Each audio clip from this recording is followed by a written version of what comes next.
ਸਤਿ ਸ਼੍ਰੀ ਅਕਾਲ ਦੋਸਤੋ, ਪਿਆਰ ਭਰੀ ਫਤਿਹ ਕੂਲ ਕਰੇ ਪਰ ਫਿਰ ਤੋਂ ਤੁਹਾਡਾ ਸਾਡੇ ਚੈਨਲ ਸਵਾਗਤ ਹੈ। ਤੁਸੀਂ ਜੁੜ ਗਏ ਤੀਰਥ ਵਰਲਡ ਦੇ ਨਾਲ। ਅੱਜ ਅਸੀਂ ਗੱਲ ਕਰਾਂਗੇ ਬਾਰਾਮੂਡਾ ਟ੍ਰਾਇੰਗਲ ਦੀ, ਜਿਸ ਦੇ ਵਿੱਚ ਪਤਾ ਨਹੀਂ ਅਣਗਿਣਤ ਜਹਾਜ਼, ਸਮੁੰਦਰੀ ਜਹਾਜ਼, ਹਵਾਈ ਜਹਾਜ਼ ਜਿਹੜਾ ਆਪਣੇ ਅੰਦਰ ਸਮੋਈ ਬੈਠਾ ਤੇ ਅੱਜ ਤੱਕ ਪਤਾ ਨਹੀਂ ਲੱਗਿਆ ਕਿ ਚੀਜ਼ਾਂ ਗਈਆਂ।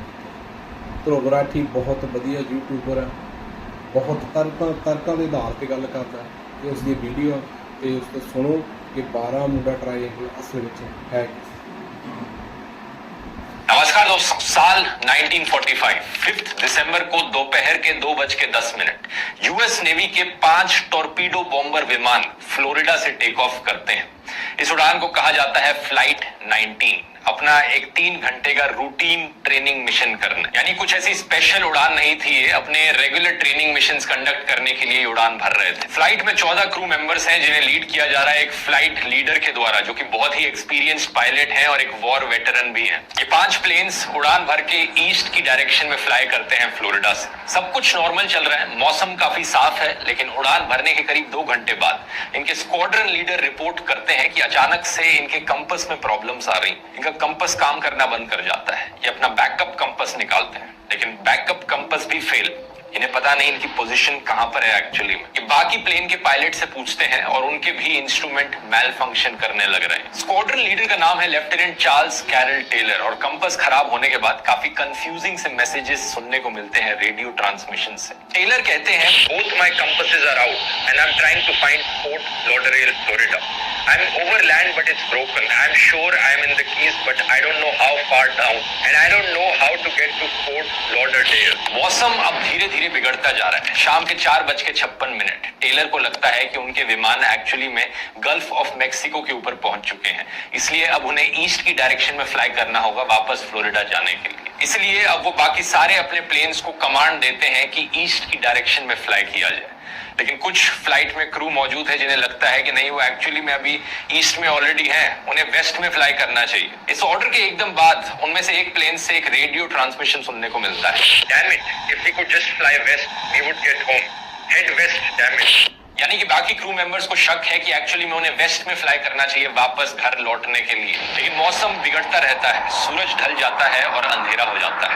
इस वक्त माना जाता है कि ये प्लेन्स एक्चुअली में 370 किलोमीटर ईस्ट में थे फ्लोरिडा के। शाम के 7:04 PM पर टेलर की तरफ से आखिरी रेडियो ट्रांसमिशन आता है, all planes close up tight, we'll have to ditch unless landfall, we all go down together. और इसके बाद ये पांचों के पांचों प्लेन हमेशा के लिए गायब हो जाते हैं। आज के दिन तक इन प्लेन्स के बारे में हम नहीं जानते कि ये कहां पर हैं, इनके साथ क्या हुआ। फ्लाइट 19 के गायब होने के बाद एक search and rescue mariner aircraft take off करता है 13 लोगों के क्रू के साथ। इसका मिशन है इस फ्लाइट 19 को ढूंढना। ये ढूंढने निकलता है और ये भी गायब। पहले फ्लाइट 19 के 14 लोग गायब और अब इस Mariner search and rescue aircraft के 13 लोग गायब। इसके बाद कई दिनों तक एक बहुत ही बड़ा air and sea search operation बुलाया जाता है, उस समय का one of the largest search operations इन दोनों फ्लाइट्स को ढूंढने के लिए। लेकिन कोई अता पता नहीं चलता, ना तो कोई बॉडी मिलती है किसी इंसान की, ना ही एयरक्राफ्ट का कोई टूटा हुआ हिस्सा मिलता है, एकदम गायब। इंटरेस्टिंग चीज ये है कि जहां पर ये दोनों प्लेन्स गायब होते हैं, उस एरिया को आज के दिन हम बर्मुडा ट्रायंगल के नाम से जानते हैं। Over the past 50 years, 3,000 ships and 100 planes have gone missing in a mysterious stretch of water in the Atlantic Ocean. Ships have gone missing, planes have gone missing. Known as the Devil's Triangle. A source of intrigue, legend, and fear. This is the Bermuda Triangle. Bermuda triangle बताया जाता है समुद्र का एक बहुत ही mysterious हिस्सा, जहां पर 100 से ज्यादा विमान और जहाज गए और गायब हो गए, जिनका कोई अता पता नहीं चला। एक ऐसा एरिया है जो अमेरिका में फ्लोरिडा से लेकर प्यूर्टो रिको तक और ऊपर बर्मुडा देश तक एक तरीके का ट्रायंगल सा एरिया बन जाता है। यहाँ पर ओवरऑल 5 लाख स्क्वायर माइल से भी ज्यादा का ये एरिया है जहां पर ये लाई करता है। बर्मुडा ट्रायंगल के किस्से 500 साल से भी ज्यादा पुराने हैं। साल 1492 में क्रिस्टोफर कोलंबस जब नई दुनिया की खोज करने निकले थे, उन्होंने रिपोर्ट किया कि जब वो इस एरिया से गुजर रहे थे उनका कंपास काम करना बंद कर गया और एक रात उन्होंने जब अपने जहाज से बाहर आसमान की तरफ देखा, उन्हें एक बड़ी ही अजीब सी रोशनी दिखाई थी, एक स्ट्रेंज लाइट जो आग के गोले जैसी दिख रही थी और वो आग का गोला इन्हें आसमान में दिखा नीचे समुद्र में गिरता हुआ। यहां से शुरू होती है ये मिस्ट्री और आने वाली सदियों में कई नाम दिए गए इस जगह को। The graveyard of the Atlantic, the sea of doom, Sargasso graveyard, ये ऐसे नाम थे जिन्हें 18th और 19th सेंचुरी में इस्तेमाल किया जाता था। लेकिन जो बर्मुडा ट्रायंगल नाम था, इसे पहली बार एक्चुअली में सिर्फ 1964 में ही इस्तेमाल किया गया। एक मैगजीन थी अरगोसी नाम से, विंसेंट एच गद्दीस नाम के आदमी ने एक आर्टिकल लिखा 1964 में उस मैगजीन में, जिसका टाइटल था द डेडली बर्मुडा ट्रायंगल, और ये पहली बार था जब बर्मुडा ट्रायंगल शब्द का इस्तेमाल किया गया था। इस आर्टिकल में उन्होंने कई डिसअपीयरेंसेस जो पिछले कई दशकों में हुई थी इस बर्मुडा ट्रायंगल में, उन्हें समराइज किया था और उन्हें लिंक करने की कोशिश करी थी और यहां पर एक मिस्ट्री बनाने की कोशिश करी गई थी कि कुछ तो है समुद्र के इस एरिया में जो बहुत ही अजीब है, जिसकी वजह से इतने सारे विमान और जहाज जाकर गायब हो जाते हैं। हालांकि उस आर्टिकल में कोई एक्सप्लेनेशन नहीं दी गई थी कि ऐसा होता क्यों है, लेकिन इसकी वजह से बर्मुडा ट्रायंगल की मिस्ट्री उस जमाने की सबसे पॉपुलर मिस्ट्री बन गई। इतनी पॉपुलर कि कई किताबें इस पर लिखी गई, कई फिल्में बनाई गई, कई कंप्यूटर गेम्स बनाए गए और कुछ गाने तक भी लिखे गए बर्मुडा ट्रायंगल के ऊपर। कुछ और घटनाओं की बात करें तो एक और भयानक इंसिडेंट हुआ था साल 1918 में यूएसएस साइक्लोप्स जहाज को लेकर। यूएस नेवी का उस समय का वन ऑफ द बिगेस्ट और one of the fastest ships जो इन्होंने बनाया था। अमेरिका की नेवी के लिए ये बहुत ही इंपॉर्टेंट एसेट था, स्पेशली तब जब अमेरिका ने वर्ल्ड वॉर 1 में हिस्सा लेना चालू किया। तो ये ट्रूप्स को ट्रांसपोर्ट करने के लिए और कोल ट्रांसपोर्टेशन के लिए इस्तेमाल किया जाता था। 4 मार्च 1918 को 306 लोग बैठे थे इस यूएसएस साइक्लोप्स में। वॉशिंगटन के पास एक शहर है वेस्ट इंडीज बाल्टीमोर, वहां से ये जहाज रवाना हुआ ब्राजील की ओर। लोगों के अलावा इस जहाज में 11,000 टन मैंगनीज भी था। ये रास्ता तय करने में करीब करीब 9 दिन का समय लगना था। ये जहाज सही सलामत रवाना हुआ, मौसम साफ था, शिप की तरफ से मैसेज आया जाते वक्त, वेदर फेयर, ऑल वेल। लेकिन ये जो मैसेज आया, ये आखिरी मैसेज था इस शिप की तरफ से। जहाज अपने रास्ते निकला, उसके बाद इसका कोई अता पता नहीं चला, अचानक से ये गायब हो गया। इसने सबको चौंका कर रख दिया। यूएस नेवी की one of the biggest ships, इतना बड़ा जहाज कैसे अचानक से गायब हो सकता है। अब अगर ये घटना सुनने में आपको मिस्टीरियस लगती है तो इससे भी ज्यादा खौफनाक और डरावनी है एलन ऑस्टिन की मिस्ट्री। साल 1881 में एक 210 फीट लंबा जहाज था एलन ऑस्टिन नाम से, लंदन से न्यूयॉर्क जा रहा था। बड़ी आम बात है, उस टाइम पर बहुत जहाज ये सफर किया करते थे, लेकिन रास्ते में एलन ऑस्टिन को एक अनजान जहाज दिखता है, एक अनआइडेंटिफाइड शिप बर्मुडा ट्रायंगल के एरिया के पास। बाहर से देखने में अनजान जहाज बिल्कुल नॉर्मल लग रहा था, लेकिन इसके अंदर कोई भी इंसान का नामो निशान तक नहीं था, कोई क्रू ही नहीं था इस शिप के ऊपर, कोई लोग नहीं थे। तो एलन ऑस्टिन के कैप्टन ने सोचा, जरा मैं इस जहाज में जाकर देखता हूं क्या हुआ है यहाँ पर। पहले उन्होंने 2 दिन तक इंतजार किया उस जहाज के पास अपने जहाज को लगाकर कि अगर कोई हो तो कुछ पता लग जाए, उसका कोई निशान दिख जाए, कोई रिस्पॉन्स आ जाए दूसरे जहाज से, लेकिन कोई रिस्पॉन्स नहीं आया 2 दिन तक। उसके बाद कैप्टन ने उस अनजान जहाज में कदम रखा। इस नए जहाज के अंदर बहुत सारा सामान रखा था, सारी चीजें जहां होनी चाहिए थी वहीं थी। उस समय लोगों को पायरेट्स का डर रहता था कि कहीं उनके जहाज पर हमला ना कर दिया जाए पायरेट्स के द्वारा, जो सामान छीन कर भाग जाए। तो ये चीज तो इस जहाज के साथ बिल्कुल नहीं हुई थी, क्योंकि जो भी सारी वैल्यूएबल चीजें थी उस जहाज के अंदर सही सलामत थी। इसी रीजन से एलन ऑस्टिन के कैप्टन फैसला लेते हैं कि मैं अपने कुछ क्रू मेंबर्स को इस नए जहाज पर भेज देता हूं और दोनों जहाज को हम साथ में लेकर आगे बढ़ते हैं। पहले 2 दिन तक दोनों जहाज साथ साथ आराम से आगे बढ़ते हैं, लेकिन फिर एक तूफान आ जाता है, दोनों के रास्ते अलग अलग हो जाते हैं और गायब हो जाता है वो अनजान जहाज। तूफान खत्म होने के बाद एलन ऑस्टिन के कैप्टन उस जहाज को ढूंढने की कोशिश करते हैं और दूर उन्हें अपने स्पाई ग्लास से दिखाई पड़ता है वो जहाज।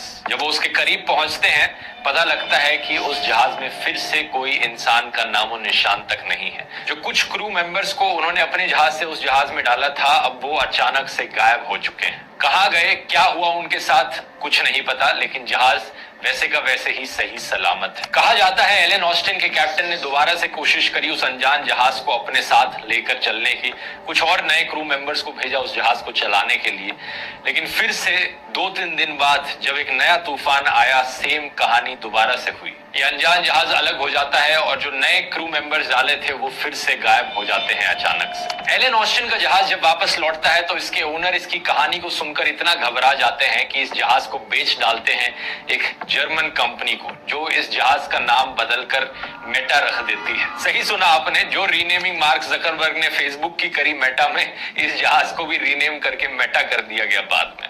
है ना कितनी दिलचस्प और लेजेंडरी कहानी। लेकिन अफसोस दोस्तों, ये घटना मोस्ट प्रोबेबली सिर्फ एक कहानी ही है, क्योंकि ये घटना इतनी पुरानी है, इसे ठीक से वेरीफाई करना पॉसिबल नहीं है। और जो कहानियां हिस्टोरिकली काफी पॉपुलर होती हैं, जो पीढ़ियों से चली आ रही होती हैं, लेकिन ढंग से उन्हें वेरीफाई करना पॉसिबल नहीं होता, सच जानना पॉसिबल नहीं होता, उन कहानियों को हम कहते हैं लेजेंड या अर्बन लेजेंड्स। और बहुत से रैशनल थिंकर्स का मानना है बर्मुडा ट्रायंगल भी एक लेजेंड है, the legend of Bermuda triangle. Bermuda triangle की घटनाओं के पीछे क्या कारण है, इसको लेकर कई थ्योरीज बनाई गई हैं। कुछ लोग ब्लेम एलियंस पर डालते हैं कि एलियंस ने आकर इन जहाजों को, इन विमानों को उड़ा लिया होगा, अपने साथ लेकर चले गए होंगे। कुछ लोग कहते हैं कि इस जगह में समुद्र के नीचे एक बड़ा सा सी मॉन्स्टर होता है जिन्होंने इन चीजों को गायब कर दिया होगा। कुछ लोग कहते हैं कि यहाँ का समुद्र ही इस तरीके से है कि ये सारे विमान जहाज इसके अंदर गिर जाते हैं। ये वाली थ्योरीज तो बहुत ही अजीबोगरीब है, लेकिन हम उन थ्योरीज पर फोकस करते हैं जो थोड़ी और साइंटिफिक लगती हैं सुनने में। एक एक्सप्लेनेशन दी जाती है मैग्नेटिज्म के आधार पर। असल में बात क्या है दोस्तों, धरती का जो एक्चुअली में नॉर्थ पोल है और जो मैग्नेटिक नॉर्थ पोल है, वो दो अलग अलग पॉइंट्स हैं। तो जब आप कंपास से नॉर्थ की डायरेक्शन में देखते हैं तो वो मैग्नेटिक नॉर्थ पोल की तरफ पॉइंट कर रहा होता है कंपास, लेकिन जो एक्चुअली में नॉर्थ पोल है वो थोड़ा सा अलग होता है, उसे ज्योग्राफिक नॉर्थ पोल कहते हैं। आप इस फोटो में देख सकते हैं कि एक्चुअली में ज्योग्राफिक नॉर्थ पोल और मैग्नेटिक नॉर्थ पोल में कितना डिफरेंस है। तो आमतौर पर जब लोग कंपास का इस्तेमाल करते हैं, जो पुराने टाइम से करते आ रहे हैं, वो इस चीज को अकाउंट में लेते हैं। लेकिन धरती पर कुछ ऐसे एरियाज हैं जहां से आप कंपास का इस्तेमाल करोगे तो आपको मैग्नेटिक नॉर्थ पोल और geographic north pole exact same जगह पे देखने को मिलेंगे। ऐसी जगहें जहां पर ऐसा होता है उन्हें कहा जाता है एगोनिक लाइंस। वैसे ये एगोनिक लाइंस टाइम के साथ साथ बदलती रहती है, लेकिन पिछले 200-300 सालों में जो 0 डिग्री की लाइन है वो बर्मुडा ट्रायंगल के एरिया के आसपास ही रही है या अंदर रही है। इससे कंफ्यूजन पैदा हो सकता है बेसिकली। दूसरी खास बात यह है इस एरिया के बारे में कि बर्मुडा ट्रायंगल के अंदर का जो एरिया है ये बहुत ही शैलो एरिया है। अगर आप इसे सैटेलाइट के नक्शे पर देखेंगे तो आपको दिखेगा कि ये जो बहामास है, यहाँ पर कैरेबियन आइलैंड्स हैं, इसके आसपास ये कितना टर्कोइज कलर का दिखने लग रहा है। बहुत लंबे एरिया में फैला हुआ ये ऐसा समुद्र का एरिया है जहां पर पानी गहरा नहीं है ज्यादा। अब देख सकते हैं जो गहरा समुद्र है इसके आसपास वो डार्क ब्लू कलर में दिख रहा है और ये एरिया अलग से स्टैंड आउट करता है जब सैटेलाइट से देखते हैं तो। इसकी वजह से कहा जाता है कि पुराने टाइम में कई जहाज जो यहाँ पर आते थे वो अटक जाते थे इस शैलो वाटर की वजह से। हिडन शोल्स, अगर कुछ ऐसे पॉइंट होते थे समुद्र के नीचे जहां पर मिट्टी थोड़ी ज्यादा उभर कर आ रही होती थी तो वो बाहर से दिखते नहीं थे। जहाज जब उनके अंदर चल के जाते तो बिल्कुल ही वहां पर अटक जाते। तीसरी खास बात, इस एरिया में हरिकेन्स की मात्रा वन ऑफ द हाईएस्ट है दुनिया में। अगर आप देखोगे दुनिया में कौन से देशों में सबसे ज्यादा हरिकेन्स देखने को मिलते हैं तो चाइना नंबर 1 पे आता है, लेकिन उसके बाद नंबर 2 पे यूएसए है और फिर क्यूबा है। क्यूबा इसी एरिया में लाई करता है। और यूएसए में सबसे ज्यादा हरिकेन्स कौन सी स्टेट में आते हैं?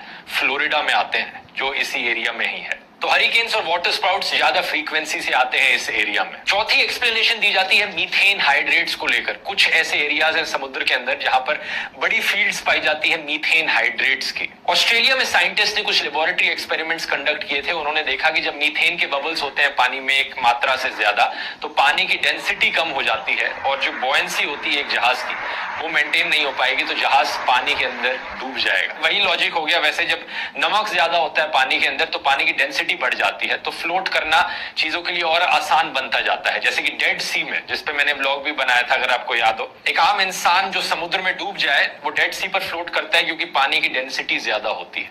यही चीज रिवर्स में हो रही है यहाँ पर अगर मीथेन पानी के अंदर मौजूद है तो। ये हाइपोथाइज किया गया है कि अगर मीथेन की इरप्शंस होती हैं पानी के अंदर, मड वोल्केनोज भी उन्हें कहा जाता है, पानी के अंदर वोल्केनोज फटते हैं तो मीथेन बाहर आती है उनसे, जिसकी वजह से अचानक से अगर ये शिप के नीचे हुआ तो अचानक से वो शिप पानी के अंदर डूब जाएगी बिना किसी वार्निंग के और पता तक नहीं चलेगा उसके बारे में।